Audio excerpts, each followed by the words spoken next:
Deep beneath ZDR, locked away in Daron, lies one of Metroid Dread's most mysterious creatures, experiment number Z-57. We see this creature being experimented on in Daron, and once the X parasite spread throughout ZDR, it gets infected and becomes Cooldown X. On the surface, Z-57 seems like a random science experiment conducted by the Chozo, but what if it was something more? What if experiment Z-57 was a failed attempt to recreate the Queen Metroid? Knowing that Ravenbeak wanted to use the Metroid to take over the galaxy, it's not too far-fetched to think that he would attempt to recreate the species after learning that Samus wiped out the Metroids on SR388. So for today's video, I want to explore how Z-57 and the Queen Metroid are connected, and explain how this experiment potentially failed. Of course, if you like Metroid content, please subscribe to the channel as I make Metroid content regularly. Join the membership to get access to early videos, emotes, and a badge by your name, and let me know your thoughts in the comment section below. And with that being said, let's get started.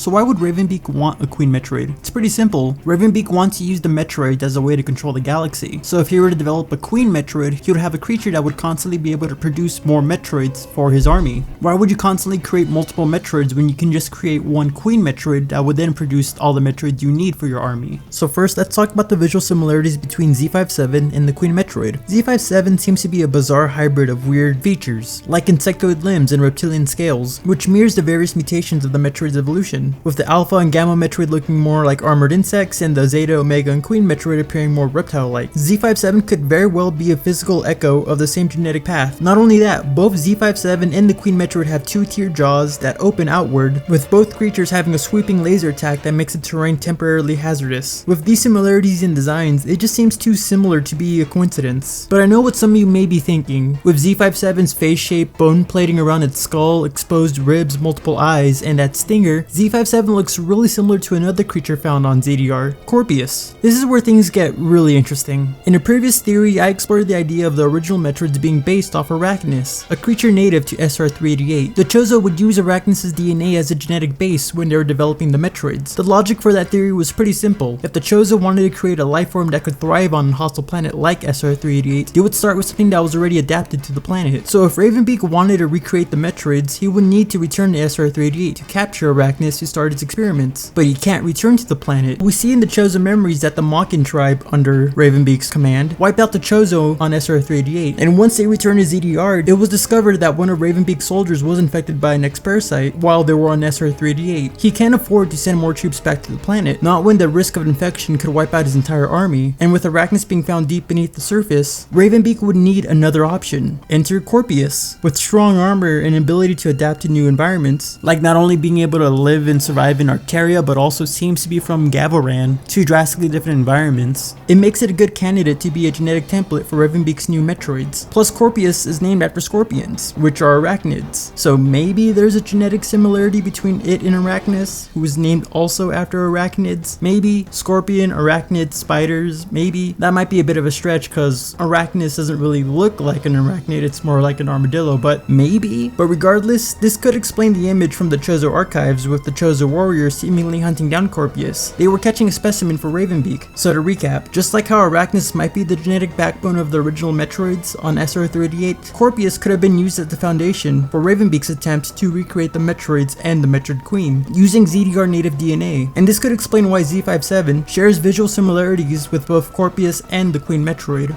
There is one more detail I want to add that really adds fuel to this theory. In the background of Daron, we see an insect-looking creature on the operating table. It seems like an earlier attempt to create Z-57. It has a stinger like Corpius, but with the armored insectoid body, it also resembles like an early-stage Alpha Metroid, just without the nuclei. It's a really weird detail that many have overlooked, mostly because it's in the background, never really focused or even acknowledged in-game. But I feel like it adds a little bit of credibility to the idea that Ravenbeak was trying to create his own Metroids. But since Ravenbeak is using a completely different base of DNA, the experiments were unstable and failed to reproduce a good result. But let's rewind a bit. On the surface, it may seem like the failure of Z-57 boils down to using the wrong genetic base that threw its entire biology off course. What if there's more to the story? What if the experiment that created Z-57 was never meant to succeed? Cause who's the Chozo we see working on Z-57 in the Chozo archives? Quiet Robe. Quiet Robe is a member of the Thoha tribe, the same tribe responsible for creating the Metroids on SR-388, and the Thoha tribe were the only ones that held the knowledge, the intelligence, and the genetics needed to create and control the Metroids. Ravenbeak needed this tribe's help to create more Metroids, but when they refused, he massacred the tribe, and kept Quiet Robe alive to force him to conduct his experiments. So here's the twist. Quiet Robe clearly didn't agree with Ravenbeak's vision. He understood the danger of the Metroids and wanted to see the species either sealed away or destroyed. So while he was forced to assist with the recreation of the new Metroids, it's likely that he used his position to subtly sabotage the experiments. Subtle miscalculations, maybe incorrect samples, or altered traits enhanced in the genetic engineering process. For all we know, maybe Quiet Robe was the one who suggested using Corpius as a base for these experiments. Quiet Robe knew that even the smallest tweak could cause the experiment to spiral into failure. The result? Z-57, a failed Metroid queen, a creature that couldn't even resist X-infection unlike its successful Metroid counterparts. This is why Ravenbeak was so adamant in getting a sample of the Metroid DNA within Samus, so he can finally get his successful results with his experiments. But in this light, Z-57 isn't just a failed attempt to create a Queen Metroid, but a silent act, a resistance from Quiet Robe, who was trapped in a role he never chose, doing anything he could to sabotage Ravenbeak's plan from the inside.